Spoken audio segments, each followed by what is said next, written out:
The June meeting of occupancy tax to order. Is Lisa there? I am. Lisa, I don't have a agenda here, so you're gonna have to help me out. Okay. So the first item is to approve the minutes of the April 27th, 2020 occupancy tax coordination meeting. Okay, somebody want to move that? Claudia? A second. Edna? Any comments? All in favor? Aye. Opposed? Carried. Okay, report on revenues from the county treasurer, please. Morning, everybody. Can you hear me? Yes. Yeah. There you go, Mike. Great. I've emailed everybody this morning a quick report on the revenues, but we're down about 35% from last year at this time, which is a little better than I had hoped as far as how far down we would be. But this is always a slow part of the year that we're talking about that they're paying on right now. So the total collection was $338,000. Sales tax? The other thing I would like to, pardon me? Sales tax or OCTAX? OCTAX, I'm sorry. Okay. No, that's good. I got sales tax movement on the other side here. Yeah, I know. Total collection for occupancy tax for 2019 was $4,728,000. Wow. I don't think we're going to hit that mark this year. What's your knee-jerk reaction to what it's going to be down? I think we're going to be down probably somewhere in the 30 to 40% range. Really? Yeah. Wow. Not to change the subject, but what about sales tax? What are you thinking that's going to be? Well, we're down. I mean, it shows we're down about 33% on our collections from last year, which is a couple $1 million. However, we're only down about $600,000 in relation to what's budgeted for revenue. Okay, so that's pretty good. I'm for where we're at, we're doing pretty well with that. We had a board meeting last night and started our budget. We're shooting for 20%. I think don't let me down. I think that's going to be realistic, but I mean, Dennis, you're in Lake George. I've been through the village several times in the last few weeks. Spent a little bit of time there, Memorial Weekend and stuff. I was in Bolton. I was in the northern part of the county all last week doing property tax evaluations for the property tax delinquencies, and I'm seeing a lot of people around. Yeah. I mean, not a normal summer, obviously, but a lot more than what I thought I was going to see. Lake George is busy. Yeah. Any like a day like today, it'll be packed. Yep. It doesn't matter what day of the week it is. They'll come. So, like I said, it's the short distance people that are showing up. And there was a lot of motorcycles running all last week. A lot of them. Yeah. I was surprised how many. Yeah. Me too. I thought maybe they might have had a little junior rally or something, but that and custom cars. I saw a lot of custom cars. Yep. So, anybody have any questions for Michael on the OCTAX revenues? Dennis, it's Mike, if you don't mind. No problem. So if I do mind, are you still going to talk? That's up to you. You're the chairman. Go ahead. So, Mike, when you say down 30% or whatever for OCTAX, part of the hospitality discussions are not only just that reservations are down and occupancy is down, but so are rates this year. Yeah, do you factor that into your calculation? No, I don't, because I don't have the actual rates that they're getting. But I do know from talking to people, yes, that is part of it, that they have cut their rates a little bit to try to make sure that they get somebody coming in. The other hole they've cut them a lot, Mike. Yeah. The other hole that I'm seeing is the Great Escape Lodge. Okay. Mm-hmm. Oh yeah. They're a big contributor, and I shouldn't say this, but they are a big contributor through the spring, and they haven't been open. Yeah, that's a big hit. Anybody else? Okay. What do you got next, Lisa? Okay, we have 2 resolution requests. I see Scott Hayden is on the call. Scott and Scott, do you want to speak to this? I'll just say what the resolution is first.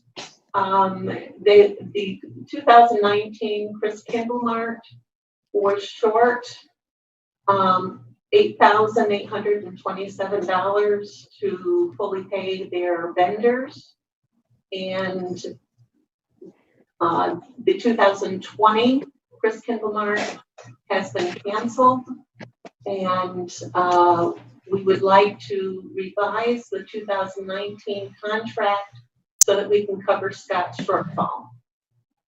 Scott, would you like to add anything?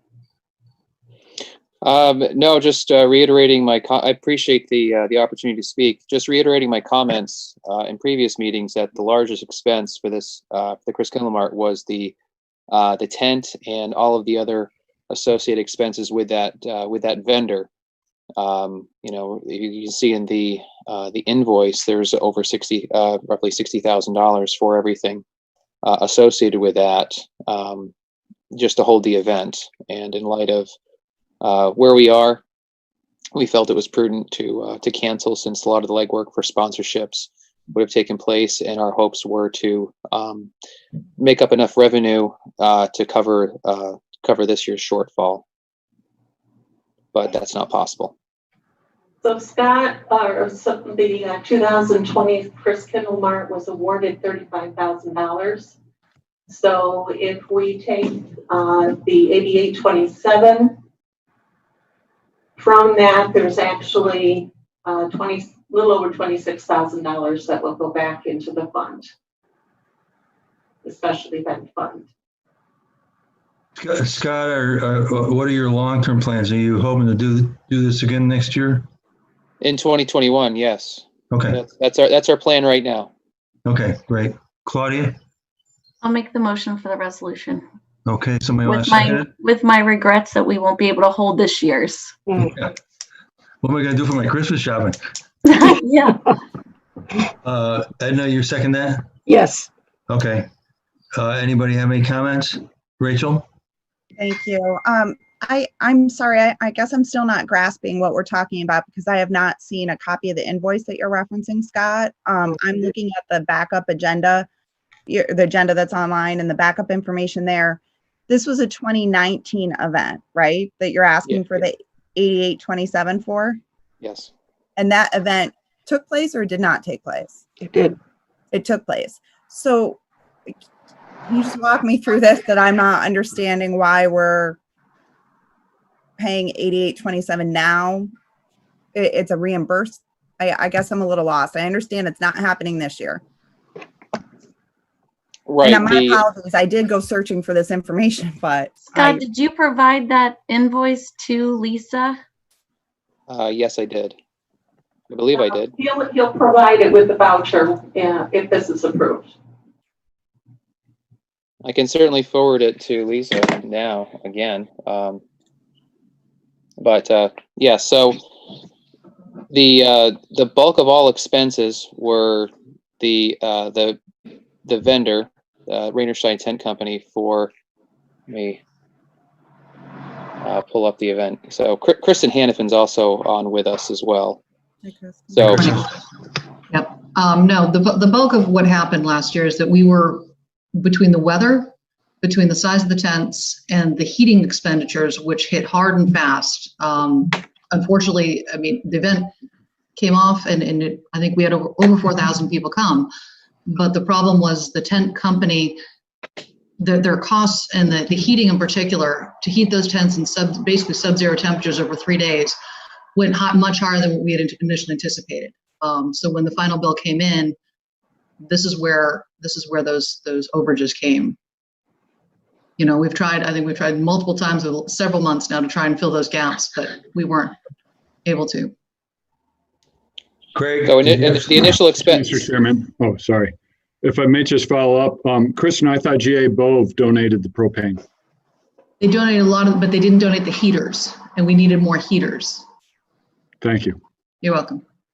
Scott, did you have something you want to add? Yes, yeah, Kristen, because of the response of vendors, we had to have more larger tents than in 2018. So even though our income was about the same, our expenses were almost double for this particular vendor, which was again the bulk of the expenses. Right. We doubled the number of vendors that we had. Unfortunately, the sponsorships that we hoped for did not come through. We had additional sponsorships that we had hoped that were going to come in at the last minute that just didn't come in.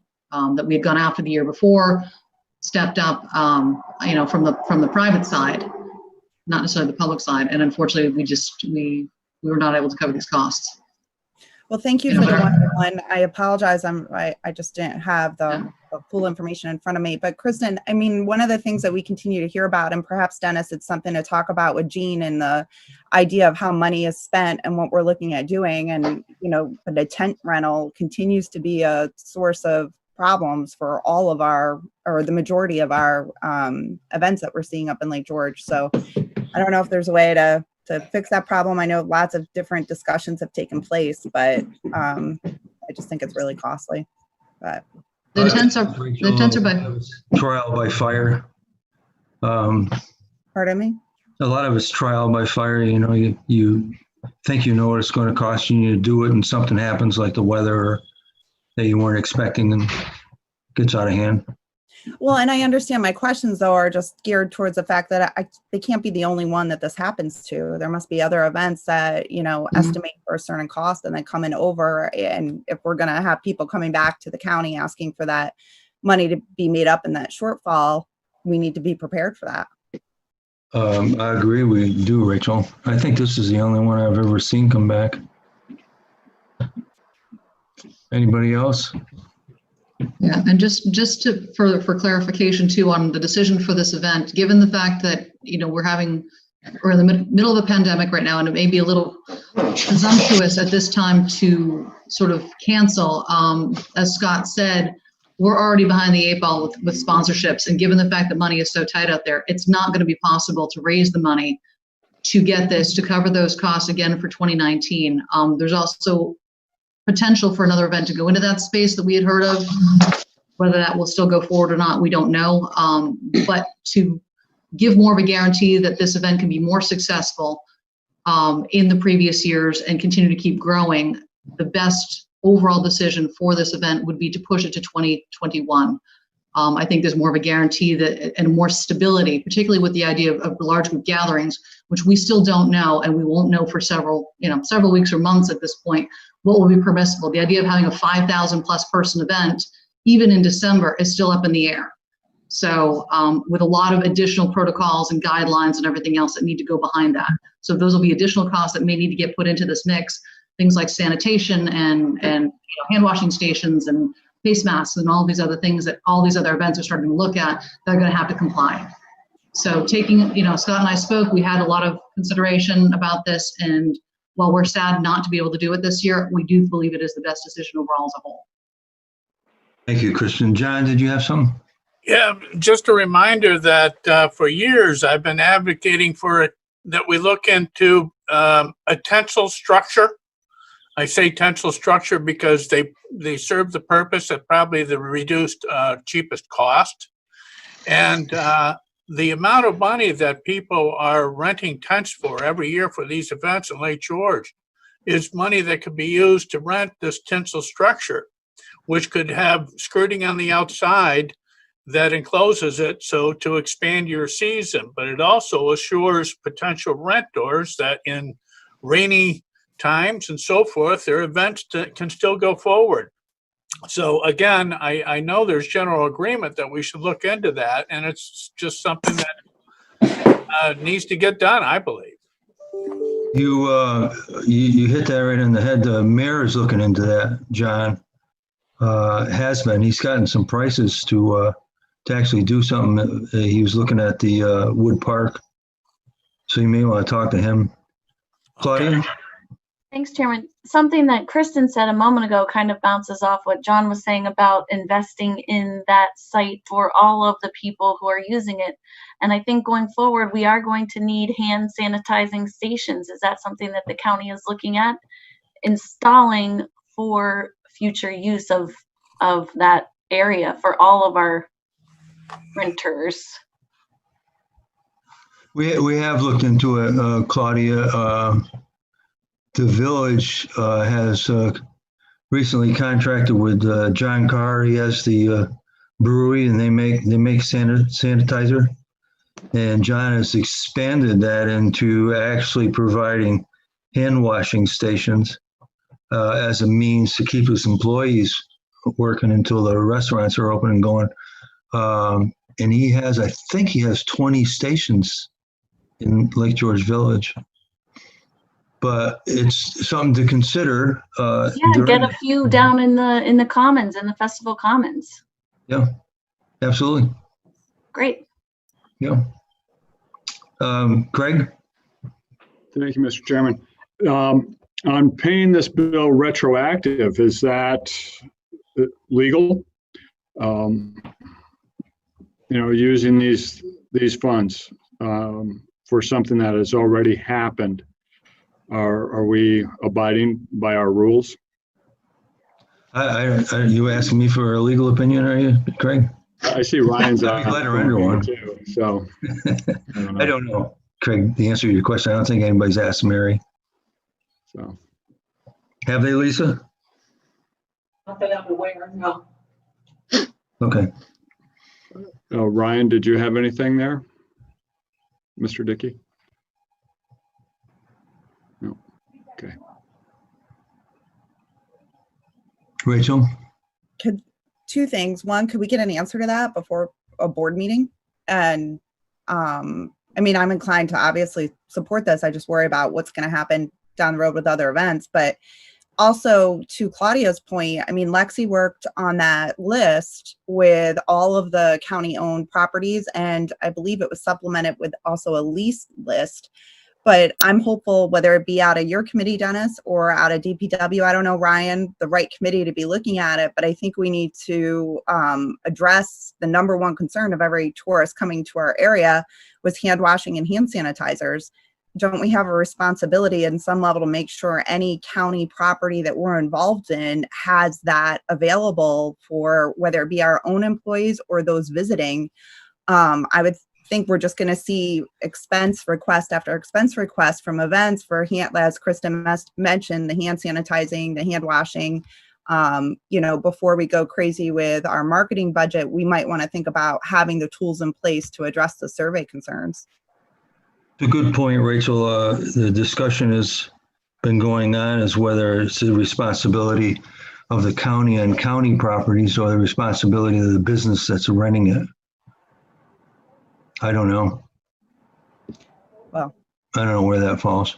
We have more properties than though just people that are renting, people that are also coming onto county property. Right. Michael? Mr. Chairman, thanks. In response to Supervisor Leggett's question, I believe that last year there was a request for additional funds for Chris Kindlemart also. But it's just my recall, but I believe that happened last year also. As well as, or is this Sure. Is this part of it?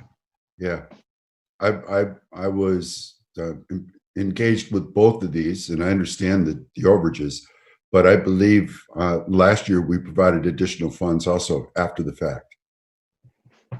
Okay. No, I don't believe we did. Who was that? Lisa. Okay. We did not at any time provide extra funds.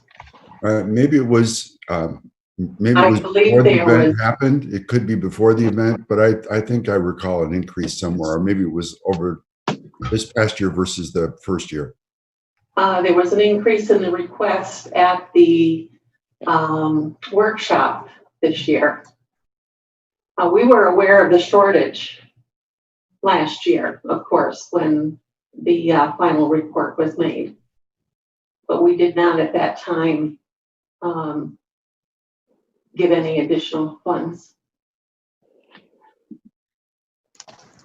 Do we have a resolution on the floor? Yes. Okay, Subject to it being legal. you can put that in if you want. Claudia, you made it? The motion? Do you want to add that? Do you want to add that to your motion? Sorry, what? You wanna- This is a legal question, Claudia. Do you want to add that verbiage to your motion? What is the verbiage? That we check with Mary and make sure it's legal?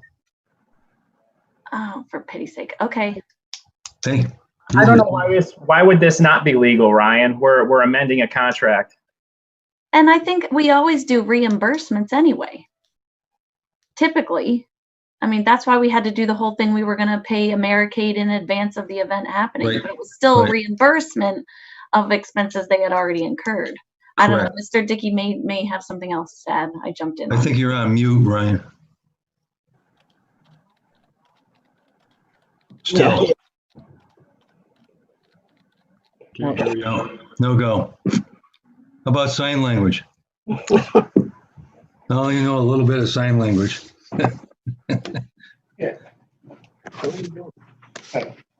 Okay. So you're good with your motion? Okay. I'll call the question. All in favor? Aye. Aye. Opposed? Aye. Is that Just to one? be clear, I still think we should check if there's any Yeah. problem between now and the board Liz will meeting. check on Okay. it. Okay. Okay. So the motion passes. I agree with Supervisor Seaver. If there's a problem, we need to know before the board meeting. Correct. We will do that and contact everybody. What's next, Lise?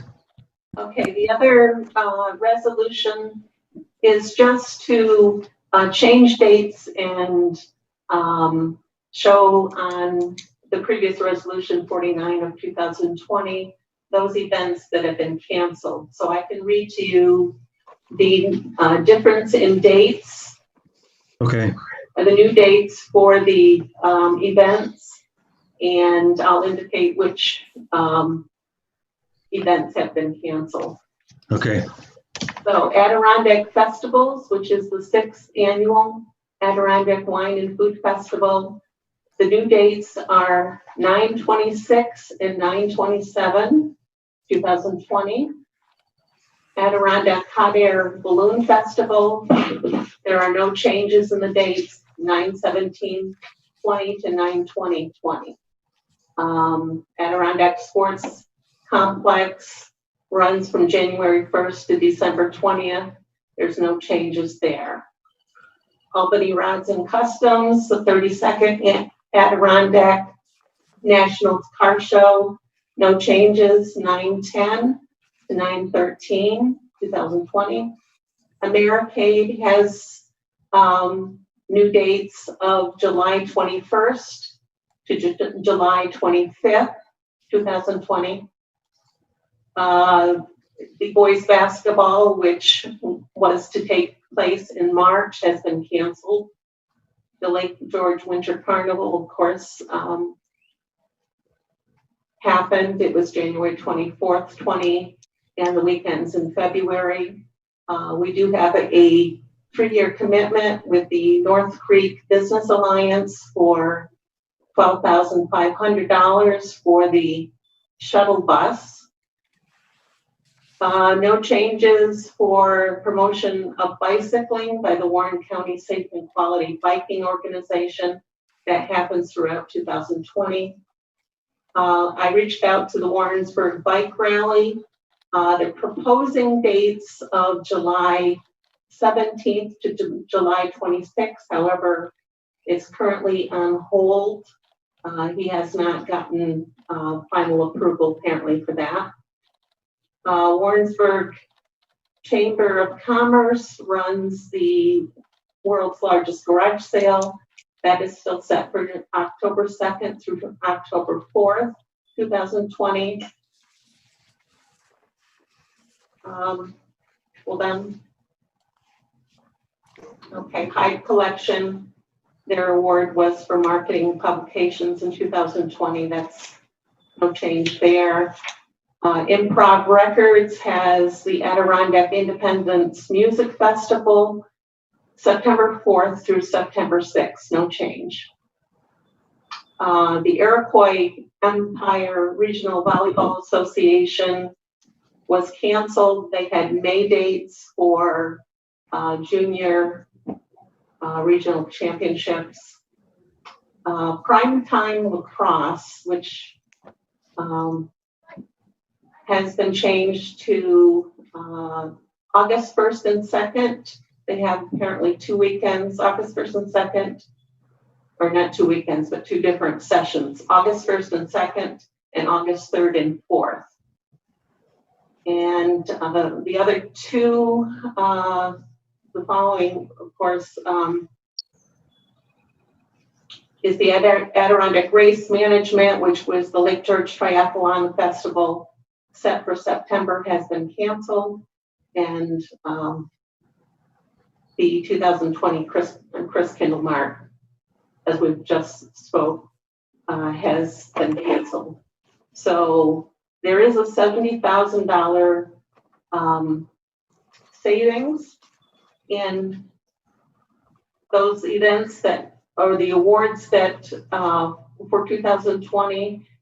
However, with the 8827 that we have just discussed for 2019 Chris Kindlemart, it gives us a savings of a little over 61,000. Great. Anybody have any questions, Lisa? Yeah, Dennis G. Hey, Gene. Did you miss the number 12 Barricade Block Party? That would be the same dates as the Arcade, and I'm not sure that they have finalized any additional activities for that. I know they were thinking about something. Have you heard anything more, Dennis? They are, yes, they definitely have something going. They are trying to secure a large parking area so that they can have, they're talking about doing a couple different entertainment shows, a comedy guy. And the deal was that you could park your motorcycle and be socially distanced from your neighbors in the parking lot and be entertained by the comedian. And I don't know what the other one is. And I don't know where they are with that, Lisa, but I know they're working on it.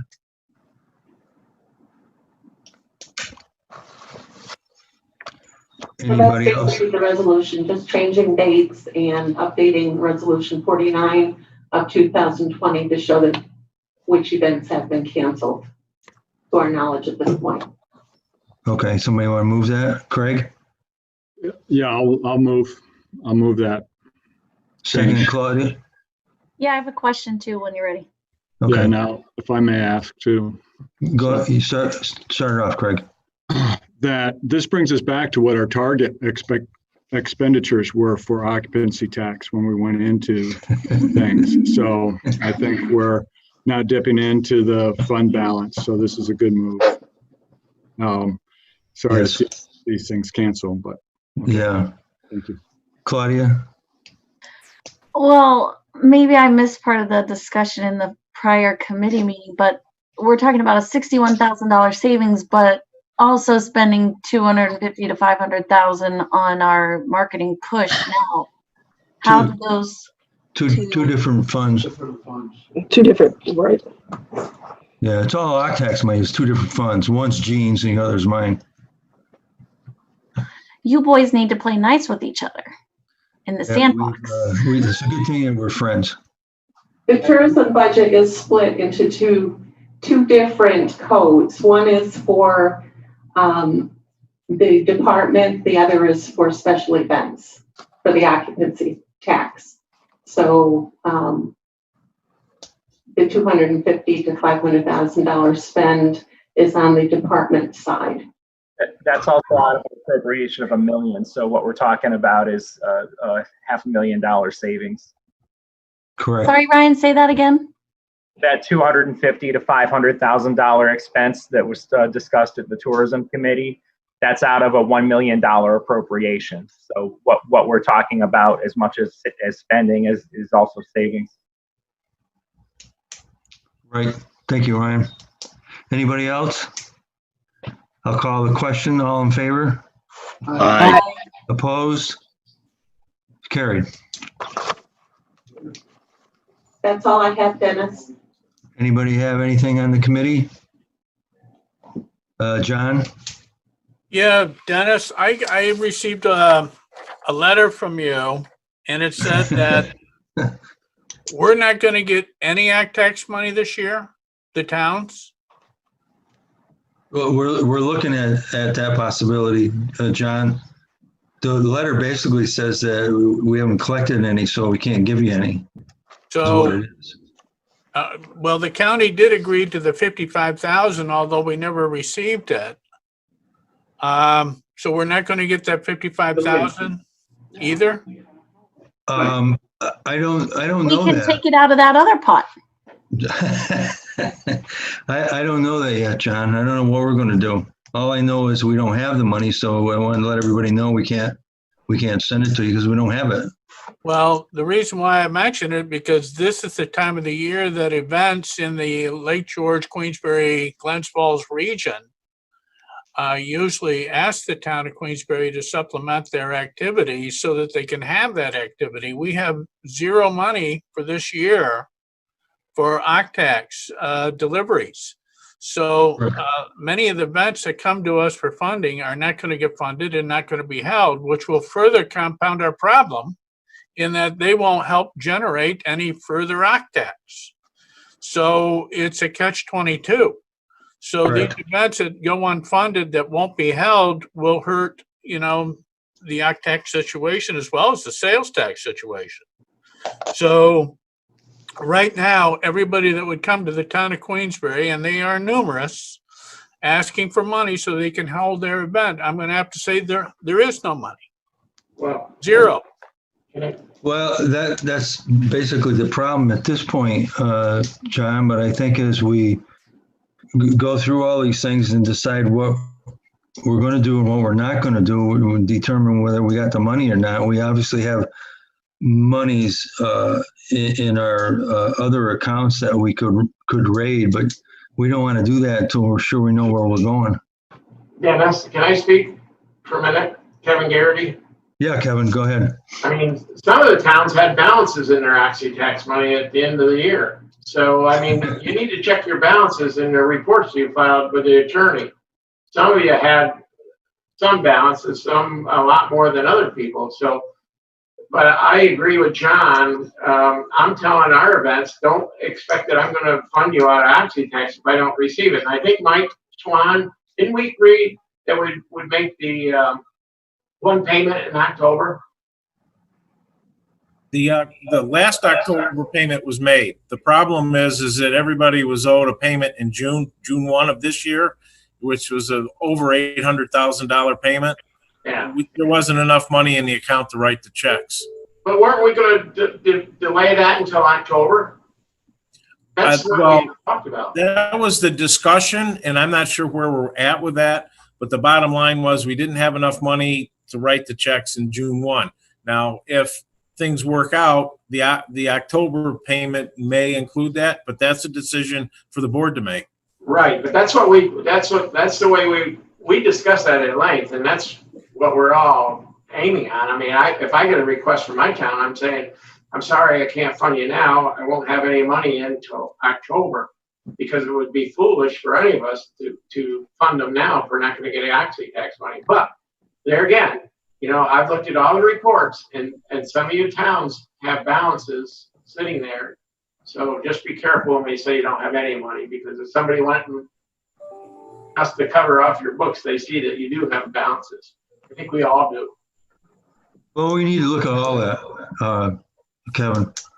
We need to figure out where we are here. Ryan, did you have hopefully something to offer? I did. I just want to make a distinction. There's two different pots of money, if you will, that we're talking about. There's a statutory 25% distribution that goes to the towns. That's in the OCTAX local law. That's what was discussed just now by the treasurer, is being postponed for now until October. That's where we're currently at on that from a cash flow perspective. The second piece of money was what Supervisor Strow referred to, $55,000 for Queensbury. That's the special distribution money that we do each year by resolution. And we all took a cut too, Ryan. We all took a cut to that. Right. Those amounts took a small cut earlier this year in order to fund special events. I don't think that any decision's been made yet as to whether we go forward with those payments or how much we give in terms of them. But it's separate from the 25% that all the towns get. Right. The basic money will be here in October, correct, Ryan? That's the plan, unless there's a new plan. Okay, thanks. Okay. John? Yeah, well, there's the contract for $55,000 to the Queensbury signed by both me and the county. So Take it to your attorney. I don't see how you're going to unravel that allocation because we have a contract.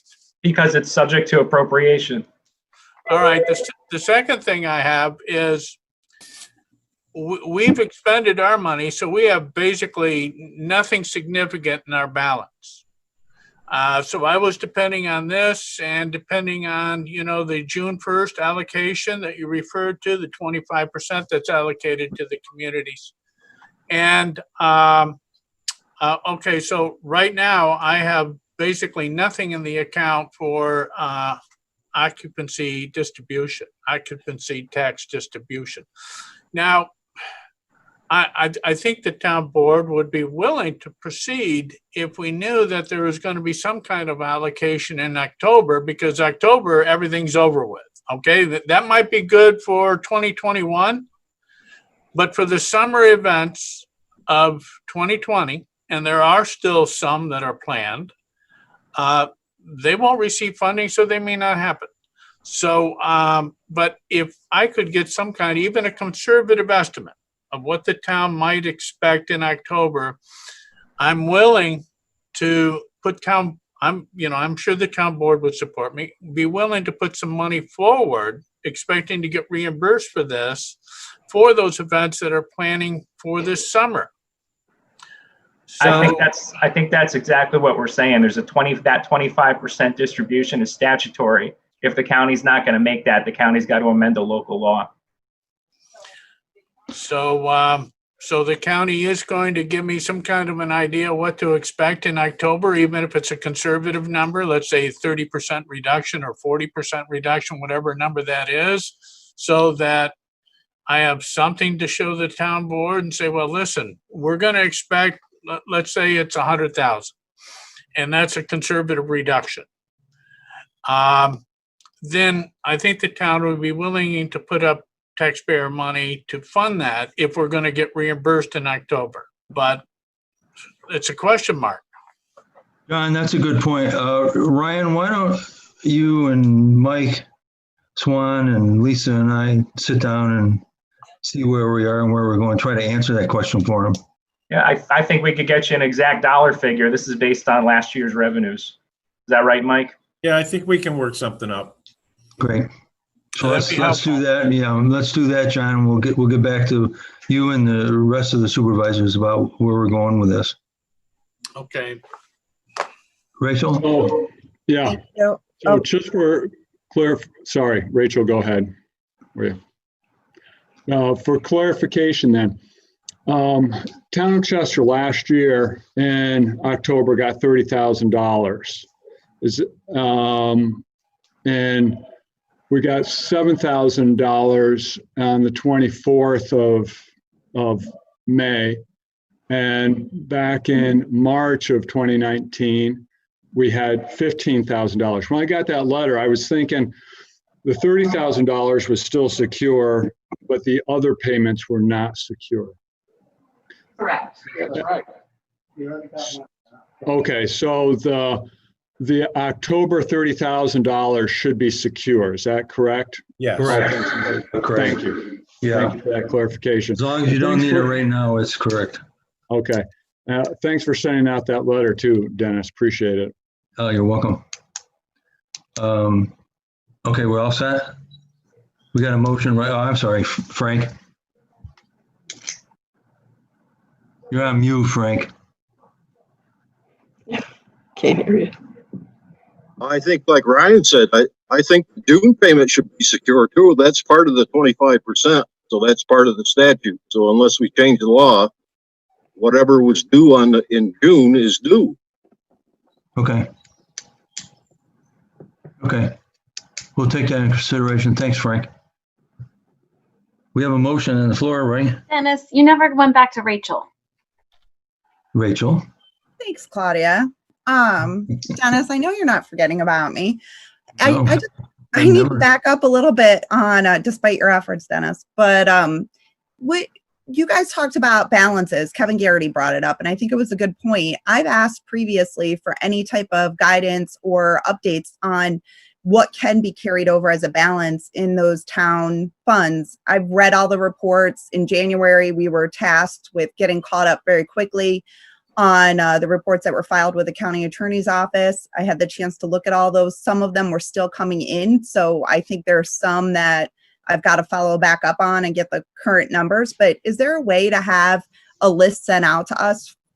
Maybe it's from the county attorney's office. I'm not sure who it would come from, but telling us each town and the balance. I understand before I get the lecture about how there's certain things that are allocated for, and there's a minimal amount of, Right. carryover, but Right. some seem exorbitant. And, Dennis, you and I have talked about your reports in Lake George and how every single dollar is spent towards an activity, towards an event and that promotion. So I guess I'm just wondering what's the guidance on the allowable amount to be transferred over in a balance, and if there isn't, just what the breakdown is, why that balance is there. Okay. Rachel, let me look into that. We've had this conversation. I know where you're going. Let me look into it and see what we can do. Some of the things we do are contrary to what we're supposed to be doing. We, the town of Lake George, during my reign of terror, have reallocated our OCTAX money so we have money available in January, because I get requests in January for occupancy tax. That's quite a bit. So we've done it so that we carry over that money from the year before to start the next year. And then at the end of that year, we do the same thing. We have enough left over so we can start the first year and get us through to the first payment. I think as long as whatever you're doing is a good use of the money and it's spent properly on either promotion or events, we should be all right. But if people are doing other things with the money that they shouldn't be doing, then we definitely need to know about it. It's not our money. It's business people's money. Go ahead. Well, exactly. And Dennis, you bring up a point that you committed to in January at looking at the OCTAX distribution, both to the events and to the towns, and trying to reevaluate what the best method is when we, had to do the 2019 allocations in 2020. So I know we've all been very busy, but I am hopeful that that's still going to remain a priority of yours as the year goes on, to have those discussions, because as you put it so eloquently, it's not our money. And I think that there are different ways that we could talk about utilizing it and get the biggest return on it. I'm with you, Rachel. I'm open for any conversation. Lisa, do we have a motion on the floor? No, there's no motion on the floor. Okay. We got anything else on the agenda? No, that's all I had. Okay. Excellent. Good job, Michael. Yeah, I just want to bring you up to date on the last agenda item. I did some quick research, and it is acceptable and legal to pay the 19 bill out of this year. However, it will have to come out of the 2020 funds. It can't come out of the 2019 funds. Okay. Great. Thank you, Michael. Anybody have anything else? I entertain a motion to adjourn. We do have a couple public comment questions. Oh, I'm sorry, Don. Yeah. Go ahead. The first is from Gina Mintzer at the Lake George Chamber. She's asking, what is the occupancy tax reserve and plan to be used for what is in the occupancy occupancy tax reserve and plan to be used for 2021 if there is the forecast to be down 35%? Those are good questions. We're working on them. Okay. Frank Dietrich, also from the Lodging Association, said Lodging Association observations are occupancy on the lake is somewhat lower. Occupancy off the lake is weak to bad. Rates are down 25 to 30% right now. Correct. And that's true. all the public comment we have. Okay. Thank you, Don. Dennis, Okay. Yes, Claudia. I'll make your motion to adjourn, but I do want to say, with all of the forecasts of the reduced occupancy tax collections, I do think it's an opportunity for us to reevaluate what we do with this money. And we've talked about it for years and years, and it's time to actually do that. And it might You're right, involve Claudia. a change to the county law. But You're I think we're going to have to do something, because we're not going to have the same amount of dollars, and maybe we can do something more efficiently and more effective for Lake George area promotion. Okay. All right, I'll make a motion to adjourn. Good point. Motion to adjourn, second. Gene, all in favor? Aye. Opposed? Carried. Is that Gene or is that Kevin? Okay, you wish. No, it's Kevin. You wish. Let the record show it's Kevin, not Gene. Where'd He Gene go? wishes he was me. Breakfast? All right, thanks, everybody. I appreciate it.